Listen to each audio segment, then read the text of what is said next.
गृह मंत्री जी, एएनआई के साथ बात करने के लिए धन्यवाद। नए विधेयक आप इंट्रोड्यूस कर रहे हैं, आपने जेपीसी में भी भेजा है।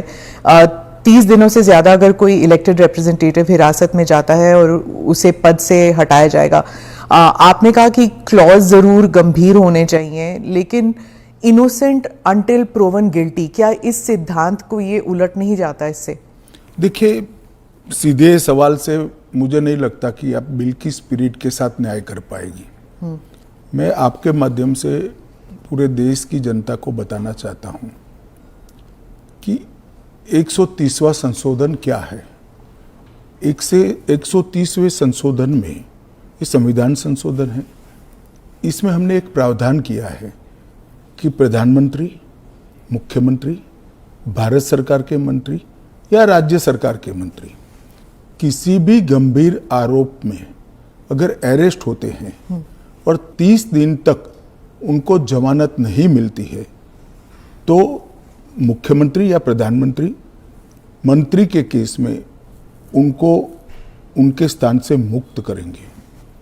अगर वो नहीं करते हैं तो अपने आप कानूनन वो मुक्त हो जाएंगे। ये प्रावधान 130वें संवैधानिक संशोधन में हमने किया है। अब सबसे पहले मैं स्पष्ट कर देता हूं, संसद के अंदर चुनी हुई सरकार कोई भी विधेयक लाए या संवैधानिक संशोधन लाए, इसको सदन के सामने रखने में क्या विरोध हो सकता है? जबकि मैंने स्पष्ट कर दिया था कि इसको हम दोनों सदनों की संयुक्त समिति को सौंपेंगे। वहां आप आपके विचार व्यक्त कर सकते हैं। और दूसरा, जब इस पर मतदान हो तब आप आपका मत व्यक्त कर सकते हो, क्योंकि ये संवैधानिक संशोधन है तो 2/3 बहुमत चाहिए दोनों सदनों में, जो आपके पास नहीं है या नहीं है वो तो उस वक्त सिद्ध होगा। परंतु उस वक्त आप अपना विचार भी रख सकते हो और वोट भी कर सकते हो। किसी भी सरकार के विधेयक को या संविधान संशोधन को सदन में पेश न होने देना और इस तरह का व्यवहार करना, ये क्या लोकतंत्र में उचित है? क्या देश की पार्लियामेंट के दोनों सदन बहस के लिए है या शोरगुल और हल्ले के लिए है? मुद्दे का विरोध हमने भी देखा है, हमने भी करा है, परंतु बिल को पेश न होने देने की एक प्रकार की मानसिकता मैं नहीं मानता हूं कि ये लोकतांत्रिक है और विपक्ष को देश की जनता के सामने इसका जवाब देना पड़ेगा। उनका जो मैनर ऑफ प्रोटेस्ट है उसके बारे में मैं बाद में पूछूंगी, लेकिन ये जो गंभीर आरोपों का जो दायरा है, क्या आप स्पष्ट कर सकते हैं कि गंभीर आरोप क्या है? स्पष्ट कर सकती है क्या? हाँ, तो वही मैं आपसे तो जरा पूछिए आरोप। तो क्या आरोप हो सकते हैं? कैपिटल मतलब मर्डर, रेप, ऐसे वाले जो? नहीं, पहले विपक्ष का इस बिल में विरोध क्या है वो तत्वतः आप बता सकती है क्या? इसका मूल विरोध का कारण जो विपक्ष ने मीडिया को समझाया होगा, हाँ, वो आप हमें बताइए। तो वो तो कह रहे हैं कि आप इस बिल के जरिए आप जो इलेक्टेड रिप्रेजेंटेटिव है, जिनके पास मैंडेट है और जिनका जनाधार से कनेक्शन है, आप उसको उलट रहे हैं और आप 30 डेज में आप बेल नहीं मिलेगा तो वो हट जाएंगे। और ये तो it is like political suicide या पॉलिटिकल मर्डर। देखिए, इस देश में आज एनडीए के मुख्यमंत्रियों की संख्या ज्यादा है। प्रधानमंत्री भी एनडीए के हैं, श्री नरेंद्र मोदी प्रधानमंत्री। तो ये बिल सिर्फ विपक्ष के लिए क्वेश्चन खड़ा नहीं करता, हमारे मुख्यमंत्रियों के लिए भी क्वेश्चन खड़ा करता है। मैंने जो सुना वो कह रहे कि आपके लोगों के सामने एफआईआर नहीं होती है। ये जनता को गुमराह करे। उनको मालूम है कि किसी भी व्यक्ति के खिलाफ आरोप है तो आप पब्लिक इंटरेस्ट लिटिगेशन के माध्यम से कोर्ट के सामने जा सकते हैं। कोर्ट ऑर्डर करेगी कि इनके खिलाफ एफआईआर करो। अगर ज्यादा ही गंभीर मामले हैं तो कोर्ट मॉनिटर भी करती है। इसमें पक्ष विपक्ष कहां आता है? एक सेकंड, मेरी बात पूरी नहीं हुई है। इसमें पक्ष विपक्ष नहीं आता है। और दूसरी बात, इसमें 30 दिन तक जमानत का प्रावधान किया गया है। अगर फर्जी टाइप का केस है तो देश की हाई कोर्ट और सुप्रीम कोर्ट आंख मूंद कर नहीं बैठे हैं। किसी भी केस में हाई कोर्ट और सुप्रीम कोर्ट को जमानत देने का अधिकार है। अगर जमानत नहीं मिलती है तो आपको पद छोड़ना पड़ेगा। मैं एएनआई के माध्यम से देश की जनता को और पूरे विपक्ष को भी पूछना चाहता हूं, क्या कोई मुख्यमंत्री, कोई प्रधानमंत्री या कोई मंत्री जेल में रहकर सरकार चला सकता है क्या? इस देश के लोकतंत्र के लिए शोभा रूप है क्या? और अगर 30 दिन के बाद जमानत मिल जाती है तो वो फिर से शपथ ले सकते हैं। हम multi party parliamentary democratic system में है। जब आपके पास सदन में बहुमत होता है, एक मुख्यमंत्री को किसी भी कारणसर जेल में जाना पड़ा, 30 दिन तक जमानत नहीं हुई, तो अब वो पदमुक्त हो जाएंगे, परंतु उनका बहुमत तो बना रहेगा। जैसे ही मुक्त होंगे वो फिर से मुख्यमंत्री बन सकते हैं। ये जो गंभीर आरोप होते हैं इन लोगों के खिलाफ, वो उनको साबित करने के लिए या उनसे छुटकारा पाने के लिए इतना वक्त लग जाता है। आप जैसे जो डेमोक्रेसीज हैं, बाकी डेमोक्रेसीज हैं, वहाँ पे क्या होता है कि वो हट जाते हैं और फिर वापस आते हैं। यहाँ पे तो जेल में डाल देते हैं। देखिए, जेल में डालने का जो प्रावधान है वो एनडीए सरकार ने नहीं बनाया है, वो सालों से यहाँ चल रहा है। दूसरी बात कि ये जो आपने कहा कि गंभीर आरोप की व्याख्या क्या होगी, तो उसमें हमने व्याख्या कर दी है कि 5 साल से ज्यादा सजा का जहां प्रावधान है वहां पर उनको पद छोड़ना पड़ेगा। कोई छुटपुट आरोप के लिए पद नहीं छोड़ना है, मगर जिन पर करप्शन के आरोप है या 5 साल से ज्यादा सजा के आरोप है, ऐसे मंत्री, मुख्यमंत्री या प्रधानमंत्री जेल में बैठकर सरकार चलाए, ये कितना उचित है? पर दोष के ऊपर कैसे कर सकते हैं? पहले मैं आपको सिद्धि तो हो जाए ना। मैं आपको बताना चाहता हूं, आज भी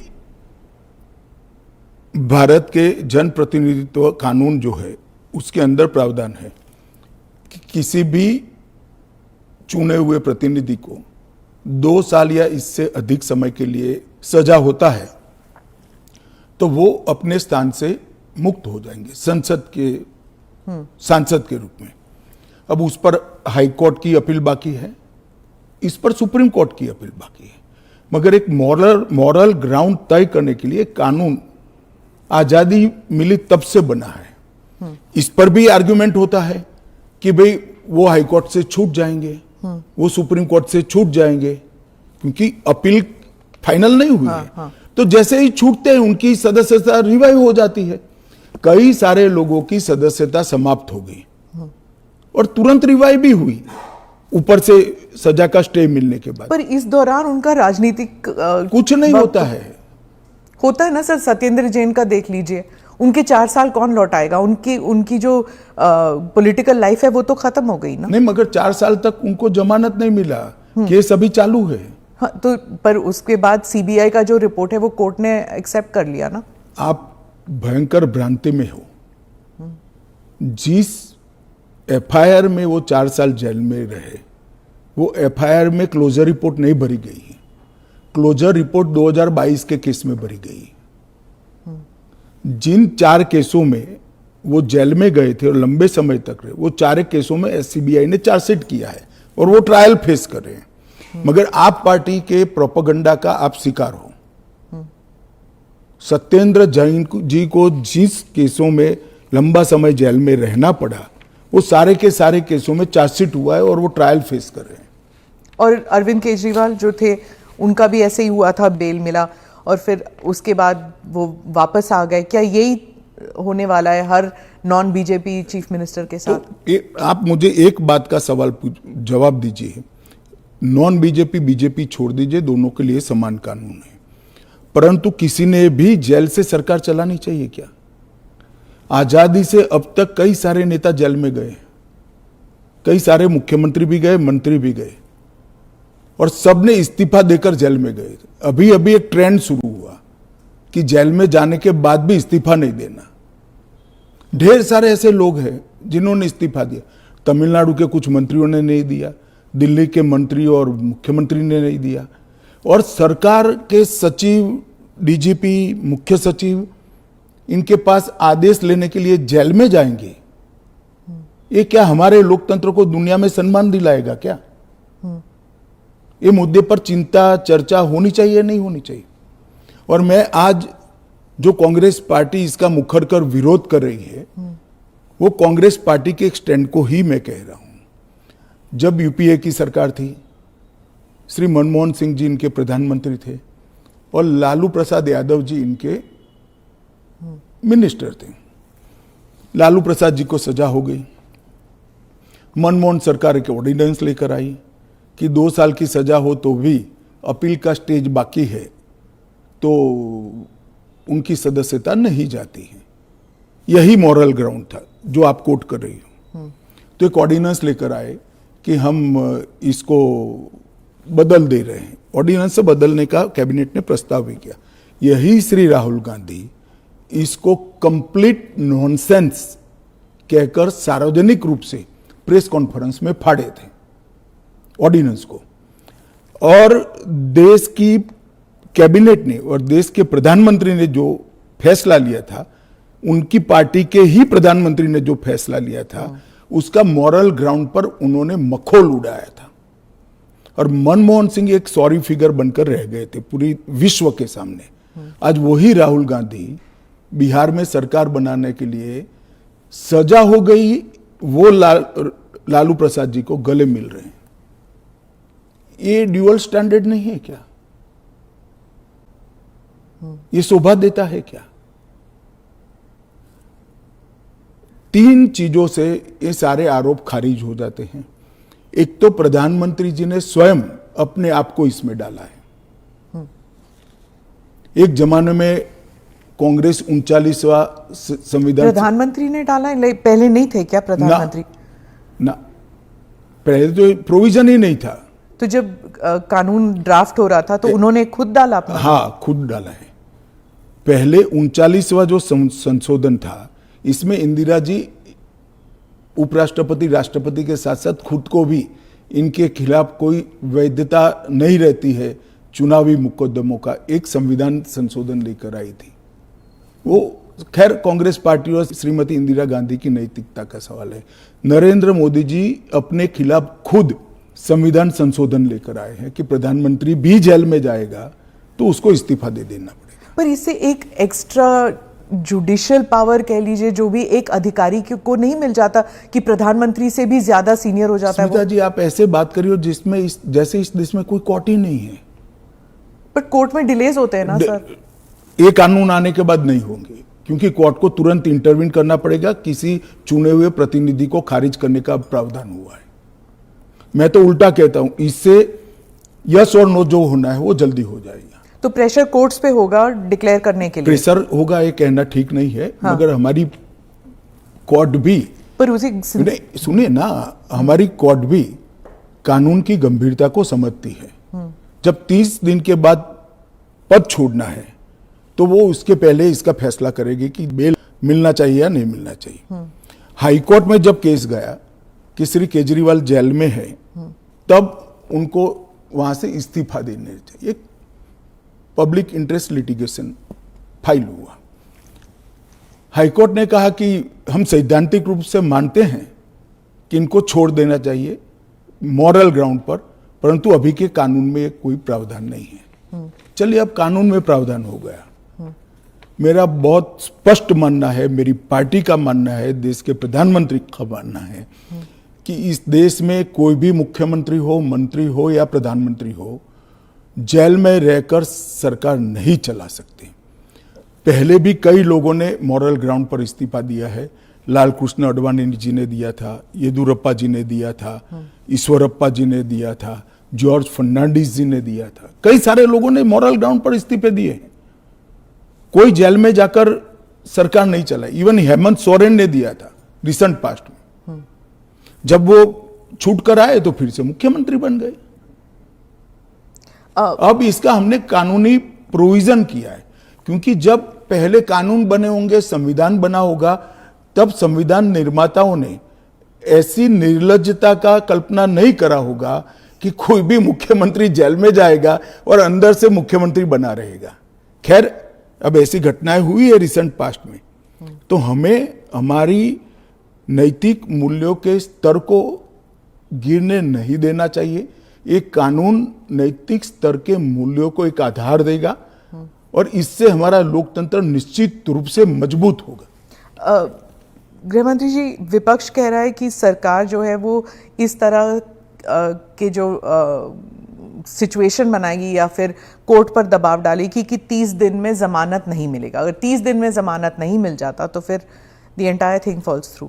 देखिए, ये उनका पद से चिपक रहने के लिए एक अलग प्रकार से बनाया हुआ खूबसूरत आर्ग्यूमेंट है। मैं मानता हूं हमारी कोर्ट्स संवेदनशील है और जब किसी का पद जाता है तो निश्चित रूप से कोर्ट समय मर्यादा में उनकी जमानत के फैसले करेंगे, जो भी होगा उसका। मैं विपक्ष के लिए नहीं लिखा, पक्ष विपक्ष जो भी होगा, इसकी जमानत के फैसले तुरंत ही करने की पद्धति भी डेवलप होगी, ऐसा मेरा स्पष्ट मानना है। वो तो कहते हैं कि पॉलिटिक्स ऑफ वेंडेटा होगा, क्योंकि जो इन्वेस्टिगेटिंग ऑफिसर है, जो पुलिसिंग है, वो सब सेंट्रल के कमांड में आ जाता है। पूरी चीज में से आपकी सरकार है तो फिर पूरी चीज में से कोर्ट को बाहर ही रख रही हो। तो कोर्ट जाने से पहले इन्वेस्टिगेशन भी तो होगा ना। इन्वेस्टिगेशन तो पुलिस के हाथ में। मैं समझ गया, इन्वेस्टिगेशन हो गया, गलत हुआ, मान लीजिए आरोप भी मान लीजिए, अरेस्ट भी गलत हुई, तो 30 दिन में कोर्ट कहेगा अरेस्ट गलत है। और वेंडेटा की बात कांग्रेस पार्टी कर रही है, इनको शोभा नहीं देता जी। पर ये फिर वही पॉलिटिक्स की बात हो गई ना, क्योंकि आप कह रहे हैं कि इतने सारे राज्य हैं जहां पर बीजेपी के चीफ मिनिस्टर्स हैं, लेकिन वो तो टारगेट में नहीं होंगे। वो तो कह रहे हैं कि जहां पर बीजेपी की सरकार नहीं है वहां के चीफ मिनिस्टर्स को आप टारगेट बनाएंगे, खासकर ये जो इंडिया अलायंस के जो चीफ मिनिस्टर्स हैं। देखिए, मैं अभी भी कहता हूं कि भारतीय जनता पार्टी और एनडीए शासित जो राज्य हैं वहाँ कोई भी करप्शन या हमारे मंत्री या मुख्यमंत्री के खिलाफ केस है, उनका आरोप मान लीजिए, मानने के लिए ये फर्जी आरोप है, मगर एक सेकंड के लिए मान लीजिए कि कानून का काम नहीं करेगा, तो कोई भी व्यक्ति कोर्ट के सामने जा सकता है और कह सकता है कि इनके सामने एफआईआर दर्ज करने का आदेश दीजिए। और जब उनकी सरकार थी और वो ऐसा करते थे, तब बहुत सारी जांच कोर्ट के आदेशों से शुरू हुई है। यूपीए 2 में कम से कम 12 केस में गिना सकता हूं जहां कोर्ट के ऑर्डर से सीबीआई की जांच हुई है और सारे लोग फंसे हैं। पर वो उस टाइम तो उनकी सरकार थी, अभी आपकी सरकार है। वो कह रहे हैं कि चाहे डीएमके हो या आम आदमी पार्टी हो, आप सबके नेताओं को आप जेल में डाल देंगे। ऐसे नहीं हो सकता है, ये संभव ही नहीं है, क्योंकि कोर्ट तुरंत इंटरवीन करेगी अगर इसके अंदर एफआईआर के अंदर या अरेस्ट के अंदर तत्व नहीं है तो अरविंद केजरीवाल का उदाहरण भी देते हैं कि इस प्रावधान के अनुसार अगर उन्हें जमानत 30 दिन के भीतर ना मिलती तो वो भी वहीं पे पड़े रहते, जेल में पड़े रहते, और उनको फिर वो चीफ मिनिस्टर पद से भी हटा दिया। जमानत उनको एक कानून आया ही नहीं था, फिर भी मिल गई थी। हाँ, मगर इतना जरूर होता, अगर ये कानून होता तो उनको इस्तीफा दे देना पड़ता, वो जो मैं मानता हूं कि देना चाहिए। बाहर निकलकर जब पब्लिक विरोध करने लगी तो उन्होंने दे भी दिया, मॉरल ग्राउंड पर ही दिया। अब कानूनन देना पड़ेगा, इतनी ही बात है। तो चुनाव फेस करने के पहले उन्होंने मॉरल ग्राउंड पर इस्तीफा देकर आतिशी जी को दिल्ली की मुख्यमंत्री, क्योंकि जैसे ही घूमने लगे पब्लिक ने सवाल करे। आपने कहा कि आप जीपीसी में भेजने वाले हैं, लेकिन ऑपोजिशन जो कह रहे हैं, जैसे टीएमसी जो फोर फ्रंट पे है ऑपोजिशन में, इस मामले में वो कह रहे हैं कि वो जेपीसी का हिस्सा बनेंगे ही नहीं, वो बॉयकॉट कर देंगे। फिर क्या होगा? नहीं, क्या होगा तो हम क्या कर सकते हैं? तो फिर वो कानून ले आएंगे फिर? तो उनको कौन ना बोल रहा है कि आप मत बनो, क्योंकि हम कह ही रहे हैं कि आप बनिए। आप अगर पार्लियामेंट चलाने के जो नियम बने हैं वो नियम को भी स्वीकार नहीं करोगे और आप कहोगे कि हमारी इच्छा है वही फाइनल हो, भले हम विपक्ष में हैं, ऐसे नहीं हो सकता। सरकार उनको मौका दे सकती है, अगर वो मौके का स्वीकार नहीं करते हैं तो हम क्या कर सकते हैं? हम तो रिसीविंग एंड पर हैं। क्योंकि वो रिसीविंग एंड पे हैं आप। निश्चित रूप से अगर जेपीसी बनाने का निर्णय होने के बाद भी वो जेपीसी का बहिष्कार करते हैं तो सरकार के पास विकल्प क्योंकि क्या वो कह रहे हैं कि आप सिर्फ उनका स्टैंप चाहते हैं, ये तो संविधान की हत्या है ये बिल। ऐसा नहीं है। जेपीसी में अनेक साक्ष्य बुलाए जाते हैं, सार्वजनिक जीवन के भी बुलाए जाएंगे। आप एप्लीकेशन करोगी तो आपको भी बुलाएंगे, आपका रिकॉर्ड होता है और वो सारे दलीलों का, साक्ष्यों के दलील का काट कर कर रिपोर्ट तैयार होता है और वो रिपोर्ट के आधार पर बिल को बदला जाता है। तो पूरी पार्लियामेंट की संवैधानिक प्रक्रिया को ही सिरे से खारिज कर दें। फिर तो आप ऐसे भी कह सकते हो कोई भी कानून हम पास नहीं होने देंगे, हम विरोध करेंगे। कि महत्वपूर्ण बिल है, सभी पार्टियों के सदस्यों की राय पार्टी से कंसल्ट कर कर एक कंसीडर्ड राय जेपीसी के सामने आनी चाहिए। और अगर जेपीसी नहीं आता, अगर वो बहिष्कार करते हैं, तब क्या होगा? तो कुछ नहीं होगा, जेपीसी अपना काम करेगी।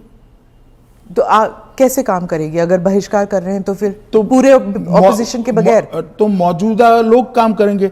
कल को आप अगर ऑपोजिशन अभी से लेकर 4 साल तक कोई काम में सहयोग नहीं होता है, देता है, तो देश नहीं चलेगा क्या? स्मिता जी, ऐसे नहीं चलता है। हम इतना ही कर सकते हैं कि उनको बोलने का मौका दे, उनको बात रखने का मौका दे। अगर वो अपनी बात रखना ही नहीं चाहते हैं, अगर बोलना ही नहीं चाहते हैं, तो देश की जनता भी तो देख रही है ना चीजों को। विपक्ष का यही कहना है कि आप हमेशा कह रहे हैं, इस बिल को लेकर कह रहे हैं कि जुडिशरी डिसाइड करेगा, जुडिशरी, लेकिन जुडिशरी में सारे केसेस इतनी लंबे तौर पर विलंबित होती हैं, नहीं चलते हैं। और एक सेकंड, जुडिशरी में बेल के केस कभी भी, मेरे अलावे किसी भी बेल का केस सुप्रीम कोर्ट में 5 दिन से ज्यादा नहीं चला है। पर ये इरिवर्सिबल हो गया ना, ये जो केसेस हो जाते हैं, अगर उनको पद छोड़ना पड़े तो ये इरिवर्सिबल हो गया। जमानत मिलने के बाद वो फिर से ले सकते हैं। हमारा इतना ही है कि जमानत नहीं होती तब तक आप जेल से सरकार नहीं चला सकते। तो चलो, जमानत मिलने में 30 की जगह 40 दिन हुआ, तो 40 दिन के बाद आप शपथ ले सकते हो। इसमें कोई जुडिशियल प्रोविजंस हैं क्या इस बिल में कि थोड़ा बहुत एटलीस्ट सुरक्षित महसूस करे? एक यही सबसे बड़ा सुरक्षित महसूस करने का कारण है कि 30 दिन के बाद अगर आप इस्तीफा देते हो, उसके बाद में आपको जमानत मिलती है, जब चार्जशीट हो जाए वगैरह वगैरह, और जमानत अगर मिलती है तो आप शपथ ले सकते हो। इससे असुरक्षित होने का कोई भाव रखने का कारण के नजरिए में आप ऑलरेडी गिल्टी साबित हो गए ना। अगर आपको इस्तीफा देना है, फिर से इलेक्शन लड़ना है, ऐसा है। इसके पहले कितने स्टेज आते हैं पहले आप जान लीजिए। सबसे पहले एफआईआर होती है, और सीबीआई है तो पीई होती है, प्रिलिमिनरी इंक्वायरी होती है। एफआईआर होती, एफआईआर पर आप स्टे ले सकते हो। उसके बाद में आपकी पूछताछ होती है, इस पर भी स्टे ले सकते हो। इसके बाद में आपका समन निकलता है, उसके बारे में भी आप स्टे ले सकते हो, और अरेस्ट पर भी स्टे लेते हो, और अरेस्ट होती है तो फिर जमानत के लिए अप्लाई भी कर सकते हो। ये 5 स्टेज आते हैं, रातों रात कुछ नहीं होता। मगर करप्शन में अगर आकंठ आप डूबे हुए हैं तो फिर तो अरेस्ट भी होगी, जेल में भी जाना पड़ेगा, इस्तीफा भी देना पड़ेगा। फिर भी अगर बाद में जमानत होती है तो आप फिर से शपथ ले लो भाई। मगर एक बात आप मुझे ये बताइए, क्या एज अ सीनियर जर्नलिस्ट आप इस चीज को ठीक मानती है? क्योंकि अभी तो नरेंद्र मोदी जी है तो ऐसा सवाल ही नहीं है, परंतु कभी भी देश का प्रधानमंत्री जेल में जाए तो जेल से देश का प्रधानमंत्री सरकार चलाए, वो ठीक मानती है क्या आप? देश का मुख्यमंत्री जेल में रहकर सरकार चलाए, वो ठीक मानते हैं क्या आप? क्या इस देश में ऐसी मान्यता है कि जो व्यक्ति पद पर बैठा है इसके अलावा देश चलेगा ही नहीं? भाई, आपके दल का बहुमत है, आपके दल का कोई अलग व्यक्ति आकर शासन चलाएगा। जब आपका बेल हो जाए आप जरूर चले जाइए वहां पर। मगर हमने कोई एक लेवल रखना है। फिर तो 2 साल के बाद सदस्यता भी क्यों जानी है? क्योंकि ऊपर अपील का अधिकार है, वो निर्दोष छूट सकते हैं। क्यों जानी चाहिए 2 साल? और वो कांग्रेस के समय में प्रावधान हुआ है कि अगर 2 साल से ज्यादा सेशन कोर्ट्स में जेल होती है, 2 साल से ज्यादा समय के लिए कैद का ऑर्डर होता है, तो आपकी सदस्यता अपने आप समाप्त हो जाती है।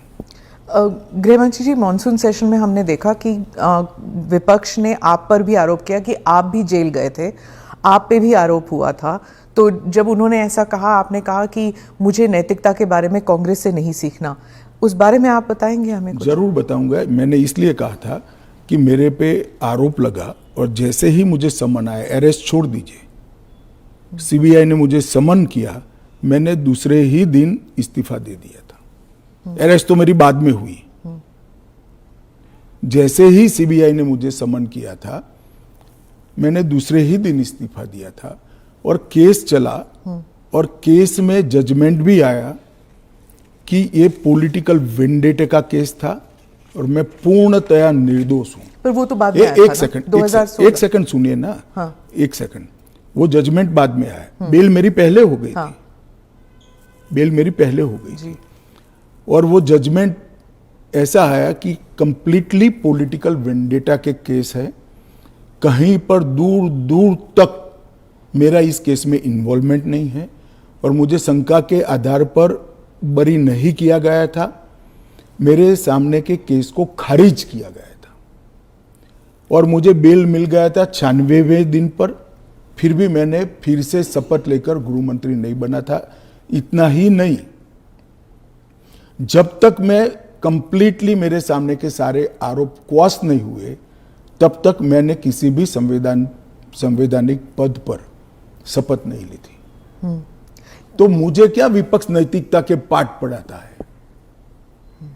इन लोगों ने इंदिरा जी के समय में प्रयास किया कि प्रधानमंत्री को शील्ड किया जाए और आज भी ये प्रयास कर रहे हैं कि अगर कभी जेल में जाना पड़े तो हम आराम से जेल से सरकार बनाएंगे, जेल को सीएम हाउस पीएम हाउस बनाएंगे और वहां जाकर डीजीपी जेल से ऑर्डर लेंगे, चीफ सेक्रेटरी जेल से ऑर्डर लेंगे, भारत सरकार के कैबिनेट सेक्रेटरी जेल से ऑर्डर लेंगे, भारत सरकार के गृह सचिव जेल से ऑर्डर लेंगे।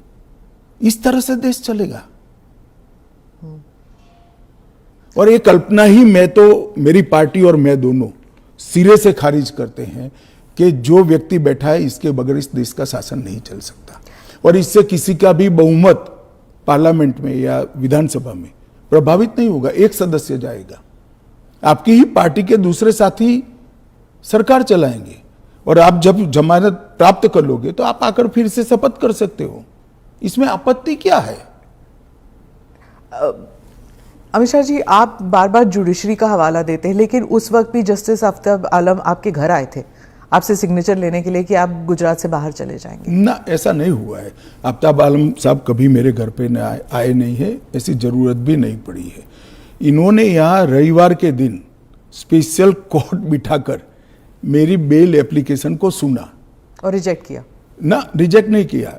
इन्होंने कहा कि मुझे लगता है कि अमित शाह गृह मंत्री रहे, वो साक्ष्य को प्रभावित कर।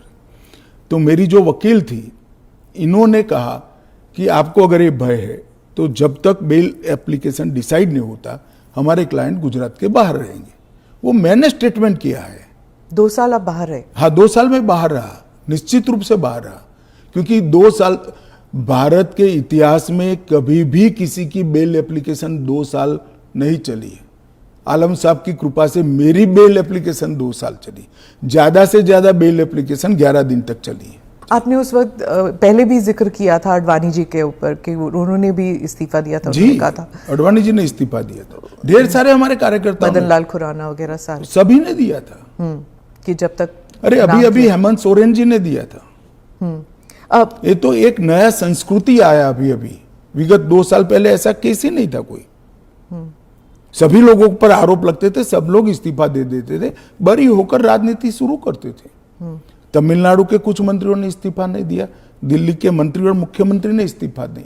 और अगर इस तरह से इस समाज जीवन का, नैतिकता का स्तर आप राजनीति का और समाज जीवन का नीचे ले जा रहे हैं, इससे हम सहमत नहीं हैं। और अगर मैं अब पूछता हूं, आप मुझे पूछ रही हैं, तो लालू जी के वो ऑर्डिनेंस फाड़ने का, लालू जी के बचाने के लिए जो ऑर्डिनेंस मनमोहन सिंह लाए थे, वो ऑर्डिनेंस को फाड़ने का राहुल गांधी का औचित्य क्या था? तो अगर उस दिन वो मोरालिटी थी तो आज नहीं है क्या? क्योंकि आप लगातार 3 चुनाव हार चुके हो। मोरालिटी के स्टैंडर्ड्स चुनाव के जय पराजय के साथ जुड़े नहीं है। मोरालिटी के स्टैंडर्ड्स सूर्य और चंद्र की तरह हमेशा अपनी जगह पे स्थिर रहने चाहिए। तो क्या आप कह रहे हैं कि राहुल गांधी कॉम्प्रोमाइज हो गए हैं आरजेडी के लिए? नहीं, मुझे कहने की कहां जरूरत है। उनके 2 चीजों को वो कैसे जस्टिफाई करेंगे? मैंने तो आज पूछ लिया, आप इनका इंटरव्यू कर पूछ लो उनको। तो आपके जो एनडीए के जो पार्टीज हैं, क्या वो सब सहमत है इस जी सर, बिल को लेकर? सब चंद्रबाबू नायडू, नीतीश कुमार सब सहमत है। सब आप पर इस मॉनसून सेशन में वो इतने आगे तो नहीं आए आपको डिफेंड करने के लिए, आप अकेले नजर आए। नहीं, आगे आने का मौका ही नहीं आया, बहस ही नहीं होने दी। जब जेपीसी होगी, जब बहस होगी और फिर पार्लियामेंट में बहस होगी तो सभी दल अपना अपना पक्ष रखेंगे। फिर आप पर पर्सनल अटैक हुआ, माइक हाथ में पकड़ा। देखिए, पार्लियामेंट किस तरह से चलनी चाहिए वो अकेला सत्ता पक्ष तय नहीं कर सकता।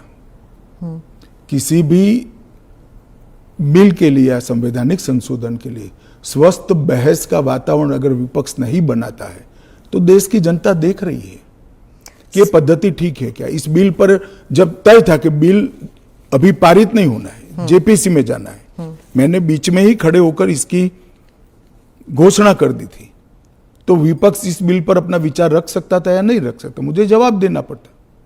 फिर तो बिल जाता जेपीसी में, उस दिन पास नहीं होना था।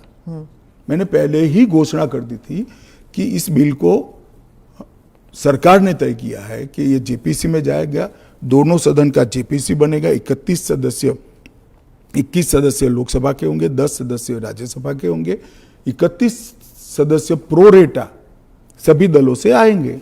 क्या ये बिल पास हो जाएगा? मुझे तो विश्वास है हो जाएगा। कांग्रेस पार्टी में ही और विपक्ष में ही कई लोग ऐसे निकलेंगे जो मोरालिटी का सपोर्ट करेंगे, मोरल ग्राउंड को बनाए रखने के लिए सपोर्ट करेंगे। और कब तक, कोई सीमा है, टाइम फ्रेम है? ये जेपीसी के अध्यक्ष जो बनेंगे उस पर निर्भर होगा। वो जब चर्चा समाप्त करेंगे तुरंत हम तो अगले सप्ताह में ले आएंगे। ऑपोजिशन कहती है कि जो पार्लियामेंट के अंदर सीआईएसएफ को लगाया गया है, इसकी वजह से लेजिटिमेट प्रोटेस्ट नहीं हो पा रहे और वो फोर्सिबली लोगों को बाहर किया जाता है जब प्रोटेस्ट करते हैं तो वेल ऑफ द हाउस से। पहली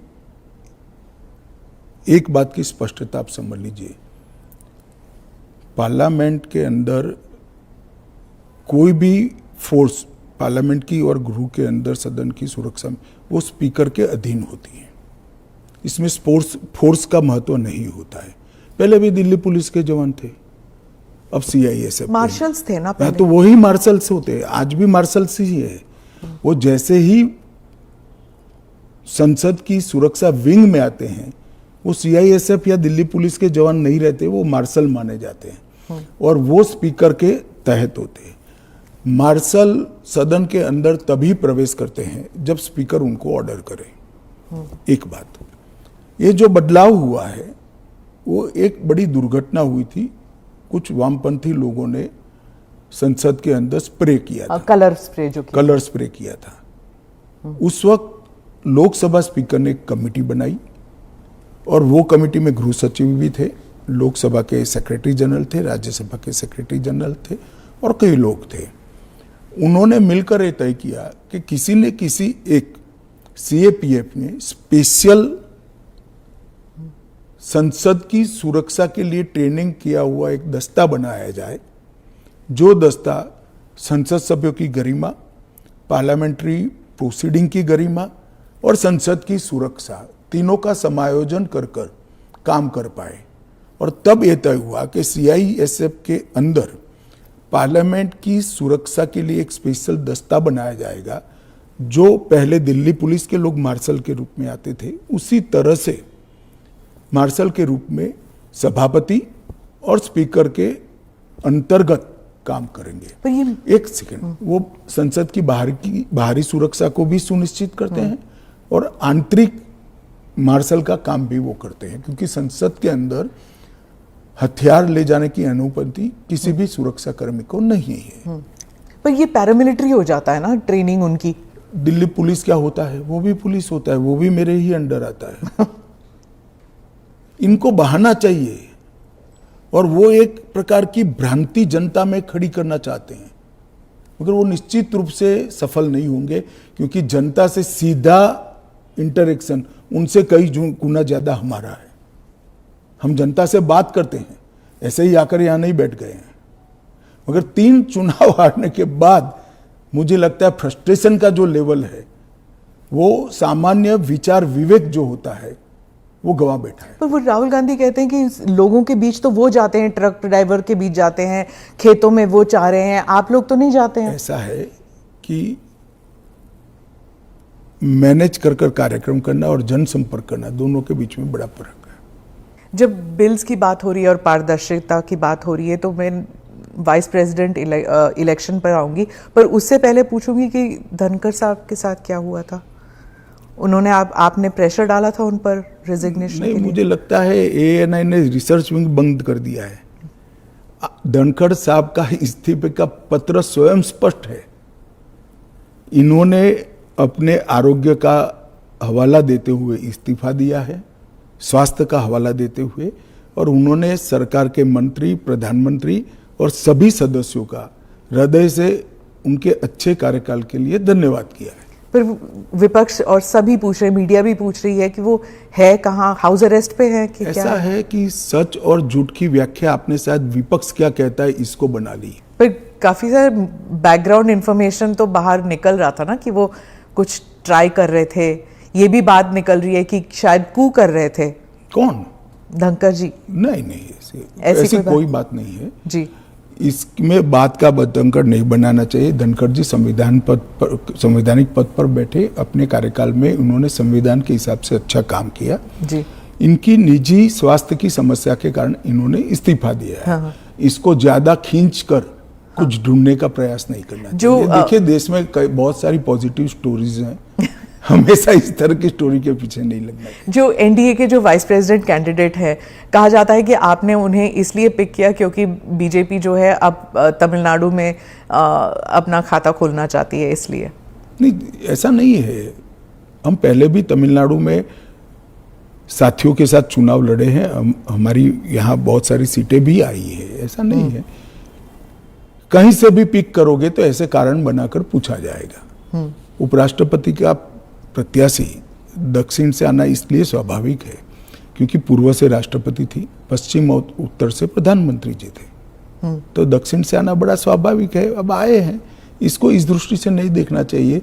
श्री राधाकृष्णन जिनका बहुत लंबा राजनीतिक जीवन रहा है, वो 2 बार संसद के सदस्य रहे, हमारी पार्टी के अध्यक्ष रहे, झारखंड के गवर्नर रहे, तेलंगाना के गवर्नर रहे, पांडिचेरी के गवर्नर रहे, मुंबई के गवर्नर है, और सार्वजनिक जीवन में एक साफ सुथरा उनका जीवन है और एक बेहद मैच्योर राजनीतिज्ञ है। तो कई सारे एक्सपर्ट्स कह रहे हैं कि उनका चुना ये भी है कि वो आरएसएस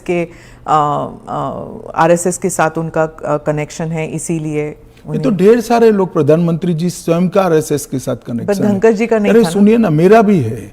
तो हम लोगों का चयन देश ने इसलिए किया है कि हम आरएसएस से। आरएसएस के साथ कनेक्शन होना कोई माइनस पॉइंट है क्या? आप बताइए। जरा भी नहीं।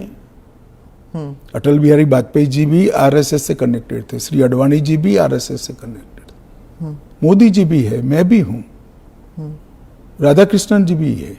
और जो इंडिया अलायंस के जो कैंडिडेट है, उनके बारे में आपने कहा कि उन्होंने एक समय था जब उन्होंने नक्सल मेरे कहने से क्या होता है, वो तो सुप्रीम कोर्ट का रिकॉर्ड है। सलवा जुडम को इन्होंने खारिज कर दिया। आदिवासियों का आत्मरक्षा का जो अधिकार था उसको उन्होंने समाप्त कर दिया। इसके कारण इस देश में नक्सलवाद 2 दशक ज्यादा चला है।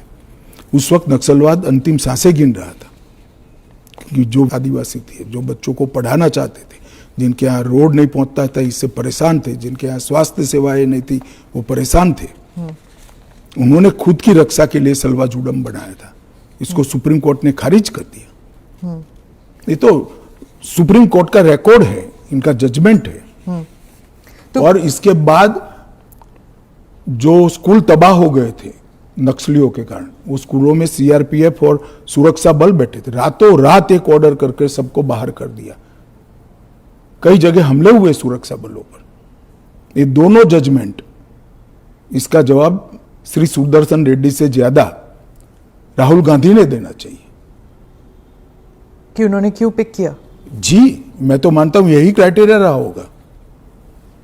नक्सल को सपोर्ट करने के लिए? नहीं, वामपंथी विचारधारा, और इसलिए ये जजमेंट से निश्चित रूप से नक्सल प्रोटेक्ट हुए हैं। तो क्या वाइस प्रेसिडेंट इलेक्शन भी अब it will be polarising factor? पहले भी नहीं होता। पोलराइजेशन क्या है?